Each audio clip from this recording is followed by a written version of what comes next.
Hello, everybody, and welcome to Fearlessly Authentic. I'm your host, Jody Harrison Bauer, and I'm so excited to have you join us once again.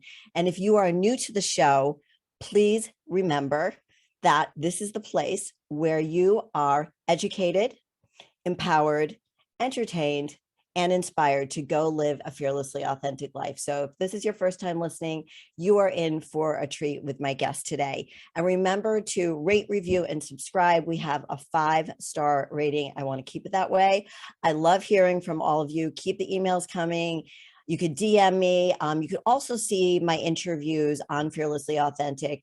If you go to @JodyHarrisonBauer, you can check out my guests. I have a very handsome guest on my show today. And we are just going to get right into it. And I'm going to tell you a little bit about him. His name is Craig Siegel, and he is a value-based and high-energy keynote speaker and rising thought leader, as featured in Entrepreneur and endorsed by some of the world's most known celebrities, entertainers, athletes, and entrepreneurs, such as Rob Dyrdek, Mylett, Bethany Hamilton, Suzanne Somers, we have to talk about her, Alicia Silverstone, and NFL Hall of Famer Brian Dawkins. When the pandemic happened, Craig felt guided and left his lucrative and stable job on Wall Street and went all in with his passion and purpose to help people upgrade their mindset and fulfill their potential. Craig's unique combination of huge energy, motivation, inspiration, charisma, and business success has led to the meteoric, did I say that right? Meteoric rise of Cultivate Lasting Symphony, CLS, a contagious, never seen explosion that has impacted millions of lives worldwide. Removing limiting beliefs is the key to success in all areas of life. Most people feel unworthy. Craig helps people release the negative beliefs they have cultivated over time and implement positive and constructive thoughts, which then create powerful and positive beliefs, which change your behaviors and ultimately create brand new results in your relationships, business, and all facets of life. Amen. Whoa. That is amazing. And I love what you do. And that's why I am so happy to have you on Fearlessly Authentic. Craig Siegel, welcome to the show. Wow. Talk about an unbelievable introduction. I'm usually the one dishing those out. It felt nice to be on the receiving end. I received all of that. Thank you so much. We probably could have chatted for an hour before we hit record, but obviously we wanted to save some of the juicy stuff of the show. Thank you so much for having me. I'm pumped to be here today. Let's rock and roll. Thank you. Thank you. It is, you jump right out on the screen. You caught my eye on social media, scrolling through. We know a lot of the same people. It gets to be a little bit, niche-y, as we find all these people kind of doing this same but different things. And I love to learn from everybody. And you popped out because you were so different. You were so raw. And what, I know in the bio, you said during the pandemic, you switched your job, but really, can you go back there and tell us what happened? Were you unhappy in your job? Did you feel like a need to serve? What was really your purpose? Yeah, it was very deep. I was on Wall Street for 13 years. I did the stock thing for a while, and it was a lot of fun until it wasn't, as you can imagine, with all the unpredictability and stress. And so what I discovered during that season of my life is that making money doesn't necessarily equal success, right? And I have a feeling you can agree with this. At this season of my life, I determined success by how big of an impact we make and how happy we are. And so I pivoted from the stock thing and I started my own business, providing capital to businesses all across the country. Less stressful, lucrative, but very unfulfilling. I was waking up on Mondays, and it's like pains me to say this, but I have to be honest to show people that change is possible. I was looking forward to the weekend. It felt like a job, and I know that's not how life's supposed to be, but I got stuck in the rat race, and that's on me. I want to be clear. I was maybe too scared to make the tough choices, like to ask myself if I was happy. And was in a little bit of a dark season. I had just got out of a toxic relationship. My pops, my best friend in the world, had gotten diagnosed with cancer. I didn't like the reflection in the mirror. I was just straight up sad. I lost my smile. I was unfulfilled.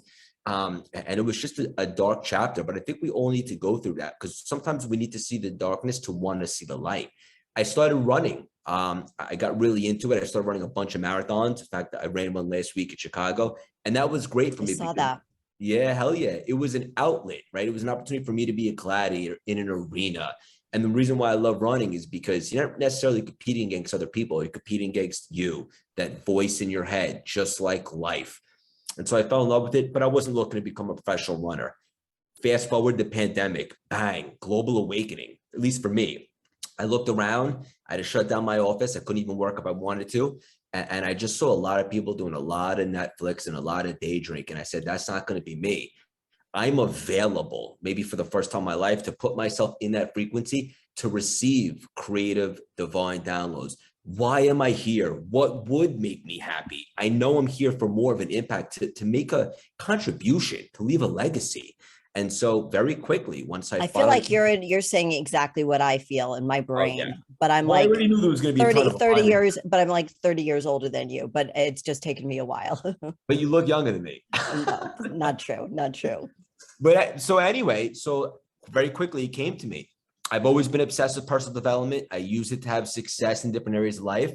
But I said, maybe it's not just a passion, maybe it's a purpose. And then I said, well, what am I good at? And humbly, I say it's my ability to communicate effectively. I combine those two. Look, do a thing, do it well. If you're going to think in this world, you might as well think big. I didn't want to be the next Tony Robbins. I want to be the first Craig Siegel. There was no guarantee that this was going to work out, but I knew this. It would be tough. It'd be challenging. I might fall on my butt, but I pick myself back up. I'd be obsessed. I'd be resourceful. But the only regret that I would have is now that I finally had clarity, if I didn't take that shot, if I didn't take that swing, if I chose to go back doing what made me miserable, then that's on me.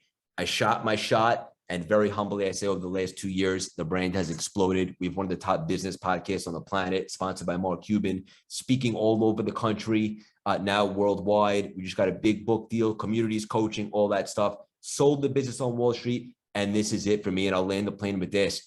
And I know you can relate to this. People always like, what are you on? And you even mentioned it earlier, like jumping at the screen. It took me 35 years, but I finally found what sets my soul on fire and why I'm here. This isn't work to me. I genuinely love this stuff, and we're just getting warmed up. That's an amazing story. Thank you so much for sharing all that. I feel it, and it resonates. So much of what you say resonates with me, as I'm sure it does with everybody who's working with you or has hired you to bring them into their businesses or into their teams. And because I think your story is something that everybody could relate to at some point in their life. But I know that there are a lot of people that I know that look at me and look at people like you and go, but how do you know? How do you know you were meant for something bigger? How do you know that your passion is your purpose? How do you know? I don't even know what I'm excited about. I don't know what my passion is. I don't know. I don't really give a shit what it could be. For those people, I say, because I've been training people for 33 years and women, and it's not about, and I know you're really into fitness also, it's not about fitness. It's about what I do in that personal training room with them. It's getting into their head to build the confidence for them to realize what their power is. So knowing this, did you feel you had to go to that darker place first? Because a lot of people feel like they had to hit rock bottom. Like, wow, that's deep. To be honest with you, I don't think anyone's ever asked me that, like exactly the way you articulate. It's a beautiful question. And look, I'd love to tell people listening, all your listeners right now, no, you could just figure it out in a good place. But the truth of the matter is sometimes you have to get to a point where you're sick and tired of being sick and tired, right? And I got to a point where, look, we're all here for more. Spoiler, everybody's here for a reason, right? We're all here with a purpose. And I believe it's our, not only like an option, it's our job to identify what our assignment is and then serve and then make an impact. It doesn't have to be personal development. It could be anything. We all have an assignment. No one's exempt from that. Everybody is special. It took me a little while longer to figure it out, but it is what it is. Look, I'm sure you could find your calling or hear those whispers, or maybe have a spiritual awakening from a good place. But from my experience and from a lot of people that I know, sometimes it comes from a dark place. I like to say that the real growth happens, or that real spiritual transformation, in the trauma, right? When you're going I through some agree. shit, for lack of better words, is when all of a sudden you have a bit of awakening or when something clicks. So I dare to say darkness is a prerequisite for something really special. I agree with you. And I think we become complacent, and then we go a little dark. And then we're complacent with that darkness. And then maybe gets a little bit darker. Like we feel alone. We feel lonely. We feel like we're going to a job every day. We are depleted by that job, by the people, by, oh my God, I got to get up and go to work and do this. It's depleting, and it's got to be fulfilling instead of depleting. We've got to, instead of emptying ourselves out every day and feeling like, I know I'm really good at this, but I can't do this anymore. And there's a higher purpose for me, because like you, and I have 2 grown children, I want to leave a legacy, and when I was a stay-at-home mom, since my oldest was born in 1989, I always wanted them to know. One of the reasons I got divorced, which was my dark time and then led to a bigger time, was I didn't want them to know the mom that they were getting to know, which was I was being told what to do by my ex-husband all the time. I was confined to what the restrictions were of that marriage, that what I had to be in the suburbs as Jody the mom. And all they did was see me go shopping and out for lunch. And I'm like, no, I'm much more that I was involved in fundraisers and so on. So they saw that too, but I knew I had a higher purpose. And I think that there are a lot of men and women that find themselves so stuck, and they might not have reached those dark places, and we don't want them to get there, I'm sure. And that's why they reach out to people like you to say, I got to get out of here. I know I'm meant for something greater, bigger. I'm more powerful than I'm living my life. What do you say to those people? Yeah, first of all, so much to unpack there. I love this conversation already. 2 things. Number one, like what you went through is actually what qualifies you to speak to the person that might be going through what you once went through. So for anybody listening, like you have to go through those dark times and then get through it, because that's what gives you credibility. And the second I want to say is this, and this is really deep, but I often say this to people at the risk of them being triggered. Look, if you have kids, right? Or somebody that really looks up to you, and you're telling them that they could do anything they want in this world, they could be whoever they want to be, they can accomplish anything, but then you're not doing that. At first, they're going to look at you, right? And say, well, wait a minute, mom, you're telling me I could do anything, but you're unfulfilled and you're not chasing your dreams. How can I, or why should I? So I love the vulnerability that you just shared. And it's like, you realize that you may not have been setting the best example. You didn't want them to really get to know that version of you. But now look, now what can they say? You really went for it. You're making a massive impact. I know you're just getting warmed up. For anybody listening out there, like we're all meant for more. If you're going to tell people that they can do it, they're going to look at you first. So you better make sure that you're chasing your dreams or going after or fulfilling your assignment 100%. Right, because you couldn't speak, and thank you for acknowledging what I've gone through. I appreciate Hell that. yeah. You can't really speak to people in an authentic voice unless you've gone through something yourself, or Yeah. you've put, we could never walk in anybody else's shoes. Well, maybe we have. And when I do get criticized by other people, judged by other people for doing my walk on social media, The best and walk wearing, on social media, by the way. thank you, I'm like, you know what, walk a mile in my shoes, and then understand why this powerful walk that I do means so much to me. And it was when I started competing in fitness shows that I was trying to be somebody else, until my coach said to me, Harrison, just freaking walk the way you want to walk. It's your walk. Just create your own freaking walk. And I was scared. I'm like, I don't know what my walk is. So that's why that walk means so much to me. Was there that turning point for you, besides being in that maybe darker place, that went, oh, wait a minute, this is it. This is, I know I want to serve people. I know I have this higher, but what was maybe something very specific that triggered that thought to you? I just, like you talk about legacy, right? And from studying NLP and personal development, I always remember this eulogy exercise where it's like, if this was it for you, let's just say hypothetically 2 weeks from now, and everyone was at your funeral that was close to you, what would they say? Right? Like, yeah, you may have made some good friendships and made some impacts, but how big of an impact, right? Like, did you Yeah. really leave a legacy? And I had to be real honest with myself in the beginning of the pandemic, and the answer was not really, no. And so when I thought of CLS, I was like, look, this sounds challenging.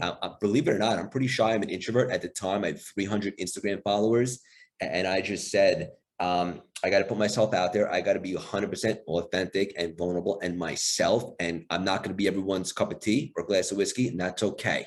But one thing that I have to absolutely commit to is showing up as my true authentic self, Right. really for the first time in my life. It's scary. It is scary, but it's also powerful, right? Because now it's like, you got nothing on me. This is me. Take it or leave it. And if you don't like it, that's okay. Right. But I'm going to show up as me. I got nothing to hide. And so the scary really quickly turned into exciting with a different perspective. And I rolled with that. And obviously you want to have some sort of privacy, but for the most part, this is me for the rest of my life. So what was your first Instagram post about? What did you think it was going to be about, and has it changed? Yeah. And also, like, I have an expression: if you're not embarrassed with who you were a year ago, you're not growing. Right. So like, if you go back to my, so true. So yeah, true. I look back. Yeah, for sure. hell yeah. Because you're trying things, right? You're putting yourself out there. My first Instagram video, I remember very specifically. It was a little bit of a velty of me talking. It's hilarious now that I'm thinking about it. It says, "Hi, my name is Craig Siegel. Welcome to Cultivate Lasting Symphony," or CLS, playing my initials. This is what I've been up to, and this is what I'm going to start doing. I'd love for you to come along with the ride. And I basically introduced myself in the company, and it was me sitting on my couch, right? And I was on like a nice, cute little button down, and I just spoke for about 2 minutes. And I posted it on Instagram, and then I made a Facebook group, and I started inviting people in there. And I just said, look, this is a little goofy, but it is what it is. I needed to do something instead of just start posting content, because everyone would be like, I don't get it. What is Craig doing? So I wanted to establish that I'm going to step into this arena, so you understand what's going on. And it's not for everybody, but we'll see. You can go back and find it. I believe it was July 2020, probably just about 2 years ago. And then I hit the ground running it, and I started to really buy into the process and have a lot of fun with it. But just to be clear, going back and watching the video now, it is embarrassing. But again, that's just such a sign of growth, right? So putting yourself out there, trying new things. And of course, we get better, more seasoned as we go along. And we get a little bit clearer on what our point is, because as you said, Sure. you're evolving and you're learning and you're finding mentors, you're finding people that jive with the message you want to get out more clearly. Sure. Yep. So who are some of your mentors? Who are some of the people you look up to when you started this business 2.5 years ago? Yeah. So people that I looked up to in this space, that I resonated with, obviously everyone knows Tony Robbins, the Godfather. Right. But I really looked at people like Ed Mylett, John Gordon, John Assaraf from The Secret. And the funny part is these are all some of my closest friends now, probably a manifestation of some sorts. But ultimately, those are my indirect mentors. I liked what they were doing. I looked at it, but I made it my own. But then I actually worked with a direct mentor, Dave Meltzer, who I know you know as well. He's become one of my best friends in the world. We have a weekly show called The Paradigm Shift, which just got greenlit for Apple TV. I'm going to see him. I'm going to see him next week. Give him a big hug for me. I will. Yeah, love him. And he's helped me out. Look, he's I should say a lot older than me, but he's got about 17, 18 years on me, and he has more life experience than me. And when I started CLS, I had to put my ego aside. It's something I needed to do better of, and just realize that I don't know what I don't know. This is a whole new arena to me, right? And so Dave helped me a lot. And look, for anyone listening, you gotta find mentors. It's the cheat code to accelerate your growth, because we don't have all the answers, and there's not enough time to try everything yourself. So I surrounded myself with Dave, those guys like Ed, John, and so forth. But the message here is you got to find mentorship. It's something that I really had to challenge myself to do, but it made all the difference in the world. I'm glad that I asked you that question. It wasn't a question I had on my list of questions to ask you, but I know that you really believe in mentorship. And I think a lot of people don't realize that their ego might be keeping them away from engaging with a mentor, hiring a mentor, working with one, because the amount of the right mentor for you will give you so much education. That doesn't mean that you're mimicking them. It is priceless. You're not mimicking them. You're taking away what you learn and then making it yours. Exactly. And Dave Meltzer's wisdom is like, it's like he's 100 years old. Right? Because he's so freaking wise. I don't disagree. Yeah. Right. And he's been through a lot of stuff, right? Which makes him relatable, seasoned, and so forth. Look, mentorship is the key. It's the growth accelerator. And for anybody listening out there that hasn't really stepped into that capacity yet, if you really want to like expedite your results and impact here on this short time that is this human experience, find people that are not necessarily better than you, but a little bit further ahead. Well, it's like playing tennis, right? Playing golf. You started running marathons. Did you find a coach? It's like finding a coach. How do I run a marathon? Like, I love that story. Can you share that? Why you started running marathons? Hell yeah. Yeah. I'm not sure if I found running or running found me. I'm very spiritual these days. Oh, I love that. And I believe in a lot of divine intervention. But in that dark time, I just found running and I just became obsessed with it, as I do most things. I have a addictive personality in a good way. And I just was so fascinated by the first couple runs that really humbled me and then made me think, am I really physically tired, or is it my perception of effort? And I realized, wait a minute, I could put one foot in front of the other and run a little longer.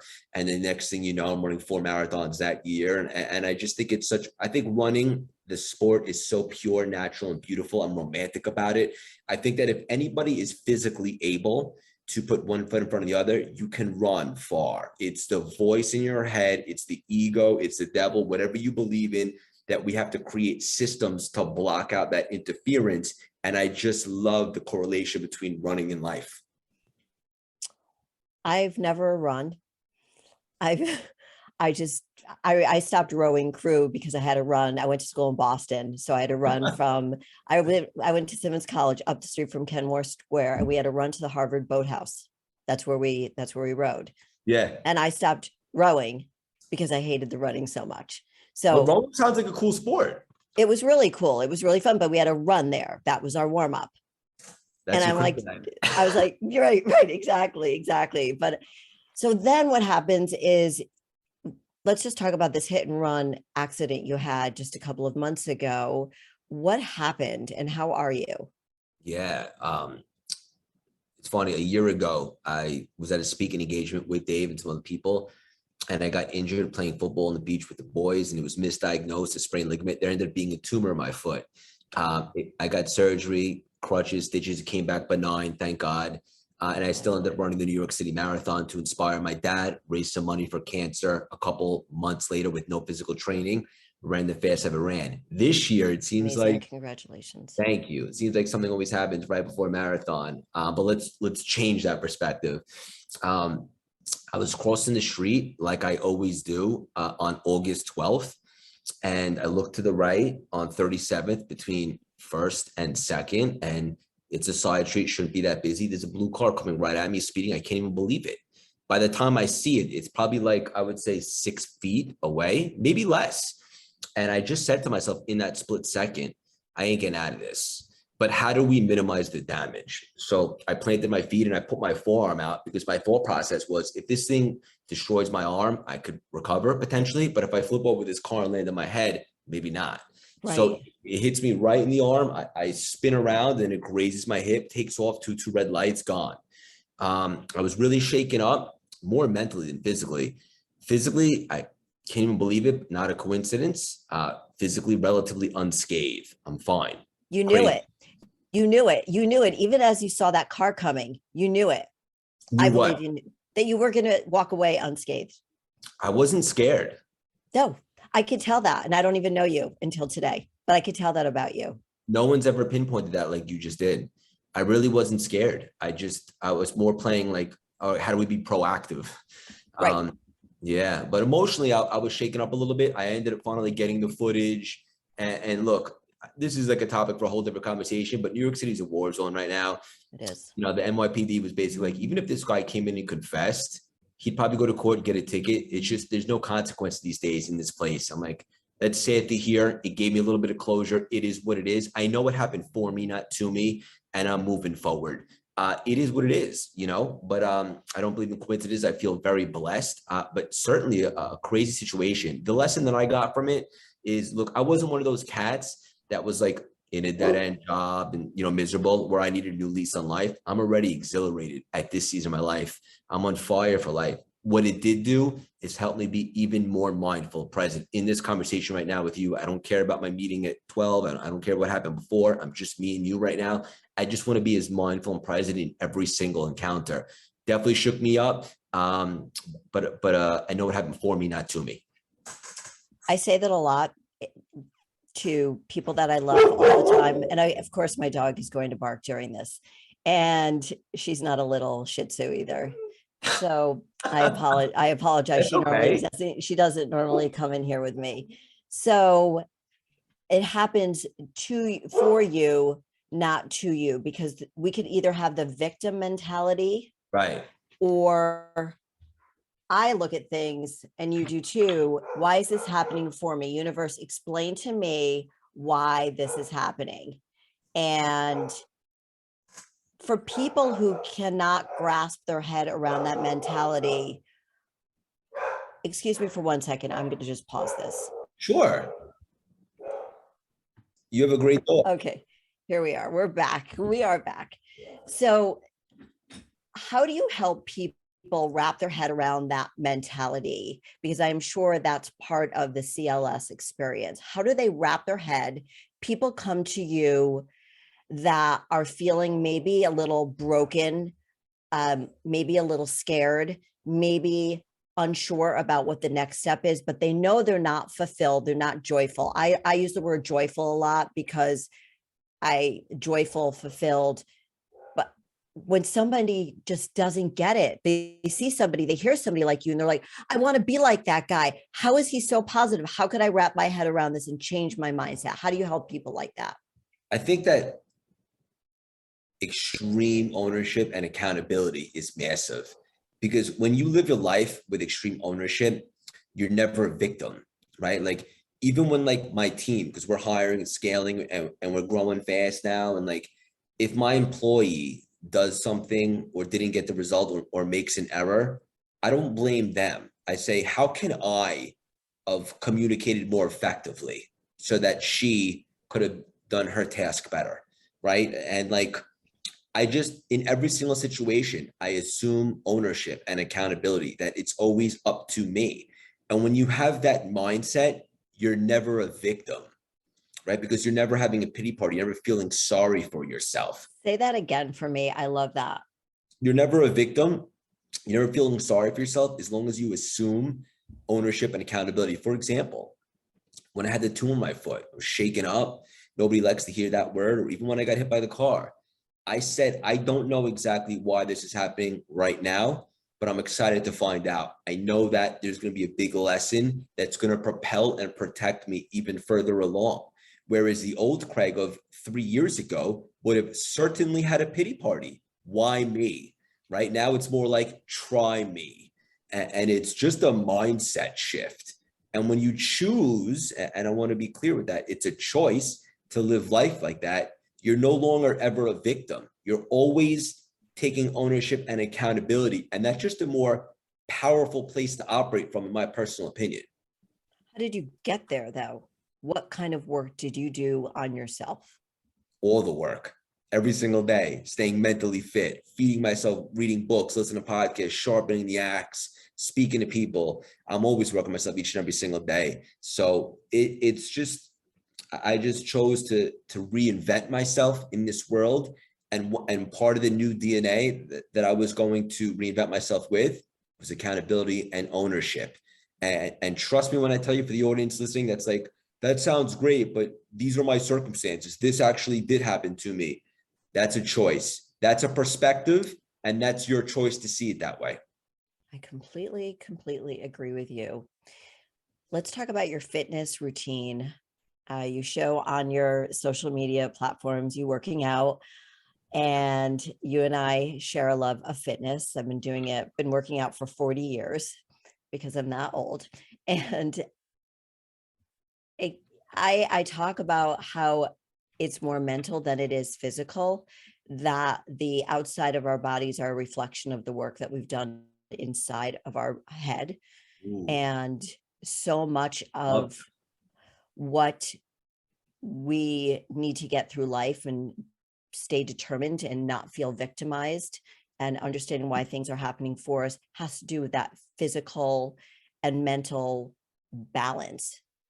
So what have you always worked out? What do you get out of it? Is it a place where you just go clear your head, or what goes through your head when you are working out, and how do you stay motivated to keep going every day or every other day? So it's a great question. I'm so glad that we touched upon this. And I guess it was only a matter of time between our personalities. So much synergy here, by the way. Love this. Me too. In I knew regards, this was going to happen. This is why I was determined to get you on this show. you were, and I Like, want to you are not this. I'm not taking no for an answer from you. you were relentless, and I want to acknowledge Sorry that. about that. No, I love that trait. In regards to working out, I started working out when I was in high school. I lifted weights probably for about, I would say, 15 years. That was my thing. Go to the gym. I used to be 20, 30 pounds heavier, more of a meathead. Right. Nothing like competition or anything like that. I just like to lift weights and look muscular. And it was probably for validation, if I'm being honest. I wanted to look good, right? And now, boy, have things changed as I reinvented myself in this world. Working out for me is solely a metaphor and for my mental aspect, right? So like for me, every day when I wake up, I bang out a workout, really 7 days a week. It's a non-negotiable, but it's not, I'm not one of those cats that's like, oh, I know I want to go to the gym. Sometimes I have to force myself. I genuinely love to work out every single day. It's one of my happy places. I love it. 5 days a week I'm running because I'm training for these marathons, which takes a lot in terms of training. And the other days I'll go upstairs to my gym and work out and clang and bang a little bit. But I love them. Running for me is a moving meditation, and lifting weights in the gym, although it was once a priority, now it's more like to maintain. I just love it. And I think like for me, I get it done one of the first things in the morning. I'm done by 8 a.m. before most people, I like to say, accomplishing a whole day. And it's like, I've already done all these things. I have such an edge. I have momentum. It's a competitive advantage, right? So I think working out is so good for so many reasons. Number one, you're already ahead of the curve. You've done something productive. You look good. That certainly doesn't hurt. Let's be honest, because look good, feel good. Absolutely. And ultimately, like for your heart, right? You want to stay healthy. And just for the mindset, the mental stimulation of it. I mean, I can go on all day on why it's so good for me, but I'll land the plane with this. Whereas it used to be for validation to look good, now that's just a bonus. It's just a part of my life. It's a lifestyle. It's a non-negotiable. I'm working out each and every single day that I can, and I genuinely love it. It's a treat, if I'm being honest. And like, look, if you have the ability to work out, like if you should be so fortunate enough, I think you should. And it doesn't have to be the same for everyone. I love running. You don't like running, right? Some other people like lifting weights, some like CrossFit or soul cycling. Right. Find your thing, whatever it is. But make it part of your routine. It's just good for you. And don't think about it. Just do it. You know, Mel Robbins talks about 5, 4, 3, 2, 1, go. Yeah. Just do it. Just do it. Just do it. And I use that a lot because sometimes I do go to the gym because I just sold my studio. So now I'm working out at a regular gym. And, you know, sometimes I'm like, I could be doing this or I could be doing that. And as soon as I walk into that gym, everything shifts. Everything shifts. Don't talk to me. Let me, because it is my form of meditation. I put on my music. I don't want to talk to anybody. And I just bang it out. And because I'm getting ready to do a show in the spring, I'm working out a little bit harder right now than I normally would. But I think it's important for the listeners to understand that it's not, lifting weights doesn't have to be your thing just because you and I enjoy that. it is just a form of movement that becomes your meditation. So you don't have to copy what somebody else who's successful at that is doing. It's just find you. It's like when you started your business, you weren't going to be like Tony Robbins. You looked up to him, and Mylett, Dave Meltzer, you were going to be Craig. That's right. You were going to be Craig, and it was going to be your most authentic vision of you helping other people. And this feeling of, the fitness part, the mental part of being fit is that you do have that little bit of edge. You do have that competition with yourself that is so important. It's not maybe our younger selves. It was, hey, I want to look better than Jimmy over there. I want the girls to think that I have big muscles, or whatever it was for the reason you wanted to feel better about yourself. But now it gives you that mental edge. And for me, I didn't know that I was mentally competitive until I started competing in fitness shows. And I thought, oh, damn, I'm really competitive, not with other people, but with myself. And I think that's what makes you also successful and can help other people. Yeah, I love that. And also I want to acknowledge you, and this could be controversial, I don't know, but I think it's important to say, you have something in the calendar right now that you're training for, a competition. I think everybody, if they don't already, should consider putting something in the calendar that, for lack of better words, scares the shit out of you. However, forces you to level up in all areas of life. Nutrition, discipline, structure, working out, maybe getting more rest, maybe cutting down on the booze, whatever the case may be. There's a million good reasons as to why having a big goal in the calendar helps you level up in your life. For me, it's marathons, for you, it's competitions. For anybody, it could be maybe lose 15 pounds for your wedding, whatever the case may be. It's just good for you to have a target that you're striving for 100%. Do people look at you as if you're crazy sometimes, like Craig, why don't you just stop? Why don't you slow down? Hey, dude, you've made a lot of money. You've have all these celebrities on your show. You're helping so many people. Why can't you slow down? I get that question asked a lot. Like, so you're going to retire, Jody? Like, hell no, I'm not going to retire. You know, I competed in Latin dancing last year for 6 months, and I said I'm not going to stop until I win, and I did. And now I'm back to competing for a fitness show. But when people say that to you, what is your answer when they say, why don't you just slow down, dude? Like, to be honest with you, I don't even really hear that because I'm not available for it. And you're not surrounding yourself with people who are going to give you that energy. Yes, yes, I'm available for people like you, right? I like that. Lifting, that are elevated, high frequency, high vibe. So I don't hear it, but if they are chatting about it, look, to each their own. I'm going 100 miles an hour between now and the last day of this human experience. I spent a good amount of time not fulfilled, right? And not happy, if I'm being honest. Now you're really happy. You're just newly engaged, right? That's it. Yeah. Congratulations. Thank you so much. And I just want to make every second count for so many reasons. But number one, like, I'm having fun. And also, I'm obsessed with growth, right? Like, I ran the Chicago Marathon last week.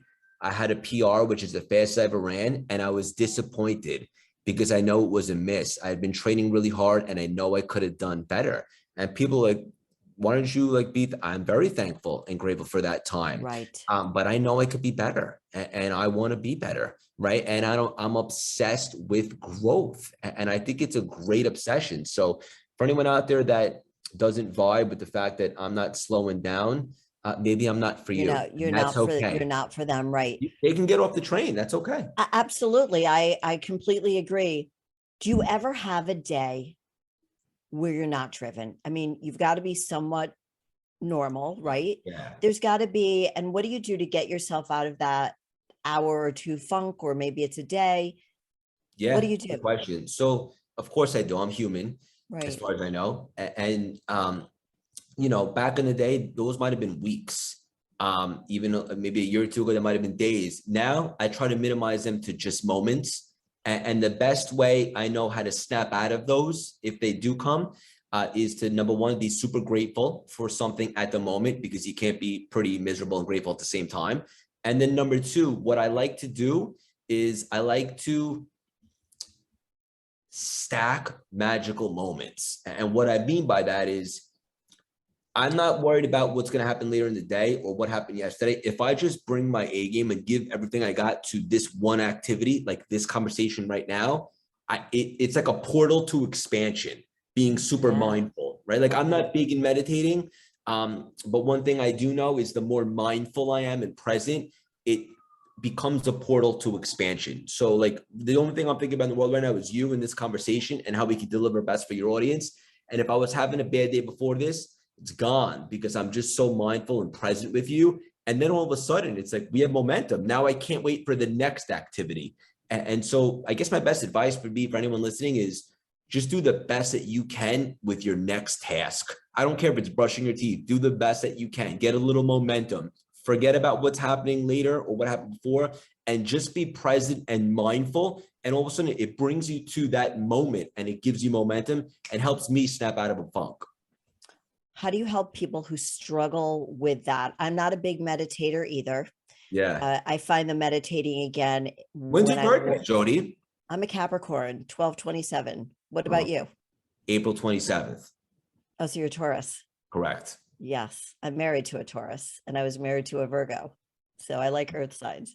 Cool. They keep me grounded. Otherwise I'd be up here flying in the sky. I understand. Yeah, like if there's an air sign that's flying by me, ooh, I'm gonna go like that. But I know that deep down, like, yes. And I'm like triple Earth. I'm like triple Capricorn. I don't has something to do with. We'll save that for the sequel. Yes. So for people that can't get their head around getting out of that, how does the CLS experience help them? Tell me exactly what your mission is. CLS. I want everybody to understand that reinvention is ready when they are. And what I mean by that is this. Yes, I completely reinvented my career, but most importantly, I reinvented my identity, how I was showing up in the world. And when I did that, everything opened up. My career, a career to die for, a fiance, you name it, like blessings galore and great opportunities. And so wherever you are right now in your life, if you're not where you thought you'd be or where you want to be, forgive yourself. And all that matters is what you do next. And if you're committed to reinventing yourself, which might just mean you know that you're here for more, everything can change in an instant. And trust me, a lot can happen in a short time once you buy in. Where you're at is not a life sentence. You can reinvent yourself at any time. And I think right now it could change, but right now that's the biggest core message of CLS is reinvention. I am a huge proponent of reinvention. I'm going through it right now as, I'm not training clients anymore. So it's not really, retirement, it's reinvention. So it's a beautiful time at any time in your life. It's never too late. And so many women in particular that I work with feel that, oh, I'm in my 60s, it's too late. That's what I'm here for, and if you can help more people realize that reinvention is right there, right in front of them, they just have to let go of the fear. I know I'm really simplifying it, but that's a part of it, right? 100%. I love the way you simplify that. Make it practical.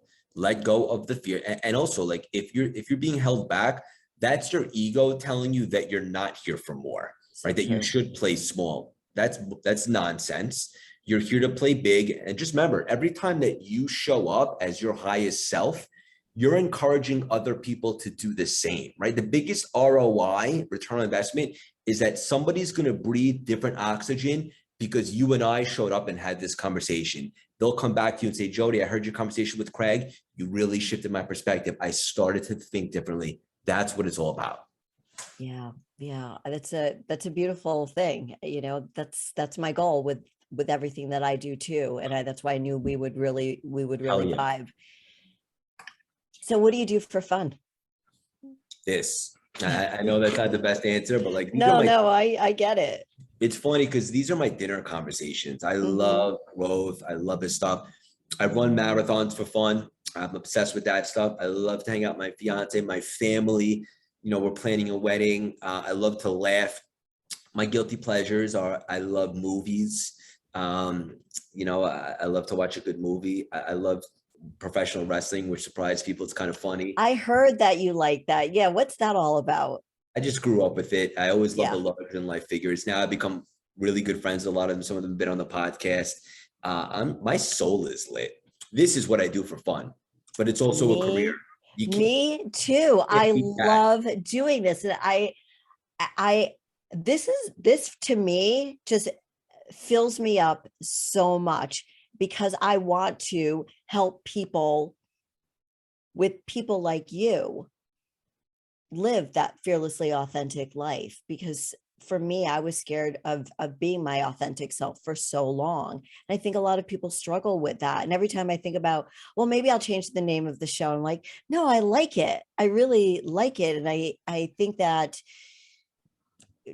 overcoming those fears opens up a whole world for you, because when you step over it or you embrace it, then you're on your way to living your truest life. And there was something I wanted to ask you about, something you said a few minutes ago, and I meant to ask you that, do you believe that what you're doing right now, not just our conversation, but what somebody is doing right now is where they're supposed to be to experience what they're feeling right now to possibly move to the next level? I think you have to be proactive in life, right? Like Okay. you have to put yourself in situations. For me, the pandemic really provided an opportunity. And let me be 100% vulnerable and authentic with you right now. If it had not been for the lockdown / pandemic, I don't know if CLS would have been born, because I wasn't taking the time necessary to reassess, to ask myself the tough questions like, am I really happy?